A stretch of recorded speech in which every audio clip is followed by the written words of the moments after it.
Alright guys, welcome back to Wheelie Bin Gaming and to my very quick review of Outcast 1.1. Now this is the remaster, if you like, the 2013 or 14 I believe it was, one of those two. Remaster of the original game from 1999. It's not the remake which was released in 2017, which is a complete groundwork remake of and up-to-date graphics and whatnot of the game in 2017. It's not that version, it's the remaster, which is just a slight sort of graphical improvement, if you like, over the original. Just to give you a wee bit of background, it is, first of all, the game's being given away free at the moment on GOG.com until the 15th of November, so you can pick it up for free just now, and it's been recompiled from the original source code and improved to run smoothly on today's computers. So a wee bit about the game. As part of a covert experiment, the US military deployed a probe designed to prove the existence of a parallel universe hidden from our own. Although the probe successfully entered the alternative universe and reached a planet called Adelpha, its first crucial data transmission is mysteriously cut short. So basically you're a member of a team that's sent to find this probe and find out what's going on in this alternative universe. When you get there, things obviously aren't what you were expecting and the mission's not quite what you were expecting. So like I say, the game's been given away free on GOG.com until the 15th of November. So into the review. First of all, graphics. There is, again, almost no graphical options to speak of whatsoever. You can change the resolution and that's pretty much about it really, but the game is absolutely ancient, so it should run on pretty much anything.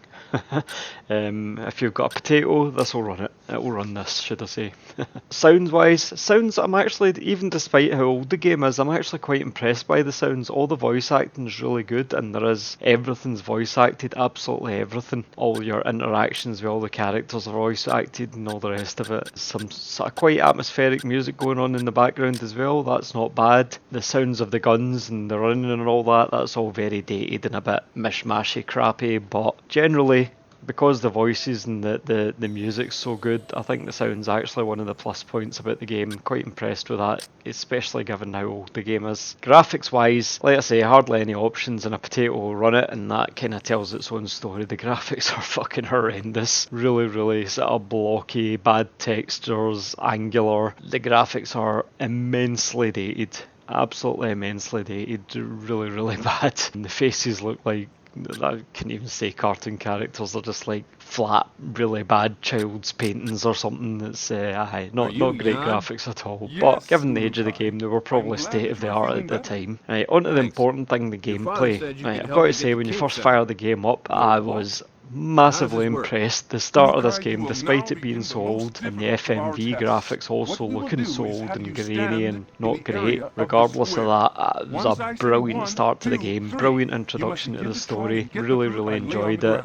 Really good way to introduce you to the world and to your character and to the setting and what you're going to be doing. A lot of modern games could learn from this. They really could.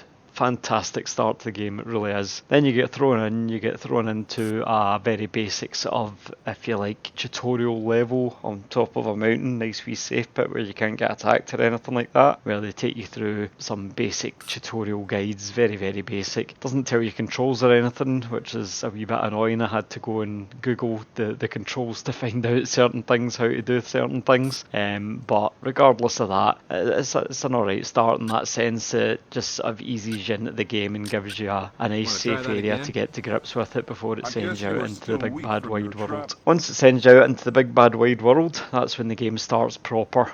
And talking more about the controls and in the big bad wide world, this is where it kind of falls down. You've got a lot of area to traverse and it starts to really show the clunkiness and the age of the game. The shooting mechanics are horrendous, really bad. The movement mechanics are really bad. The graphics are really bad. The animations are really bad. And it just sounds like I'm shitting all over this game, and to a certain extent I am, to be fair. It's ancient and it hasn't aged well at all in the technological sense, but what I will say is the story and the characters and the lore and the background and the world that they've created all that is brilliant, and again, a lot of modern games could really learn from that. All that kind of stuff is really, really good within the game. Like I said before, some of the voice acting is really great. All your characters are voice acted. There's lots and lots of conversations to be had, lots of lore to find out about, and lots of storyline here to uncover as well. I didn't play too far into the game because of the clunkiness of it and the age of it, and I've got other things I need to get on with, but I spent a few hours in it just to get a sort of grip on it and get an idea of what it was like. And if you can go over the clunkiness and the horrendous graphics, the bad aiming, the bad gunplay, the bad movement, the terrible animations, and occasional crashes as well, if you can go over all that, then there is most definitely a good game underneath here. But I suspect if you find you're enjoying the storyline and enjoying the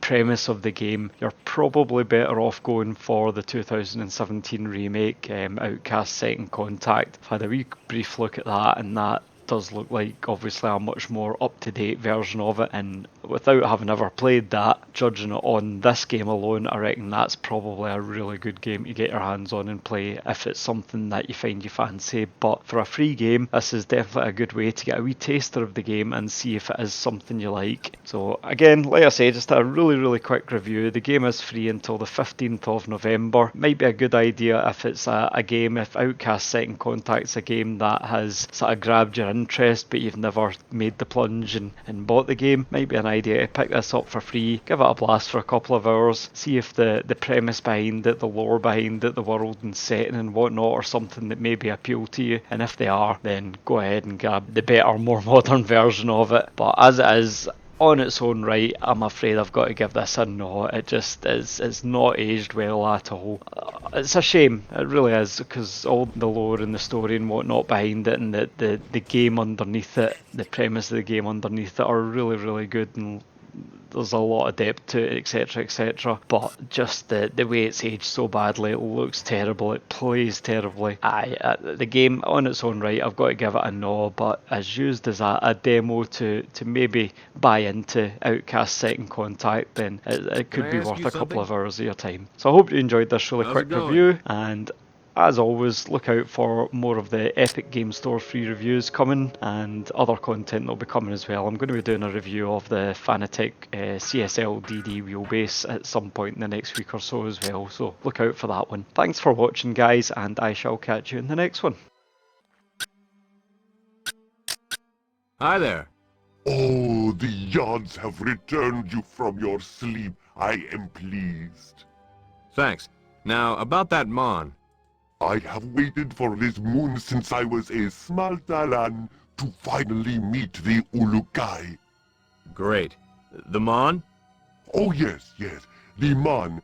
I am afraid I have a confession to make. This is going to be bad, isn't it? Yes, Ulukai. I do not know where the Mon is. Please forgive me. But the Shamas before me would reverted before telling the secret of the Mon.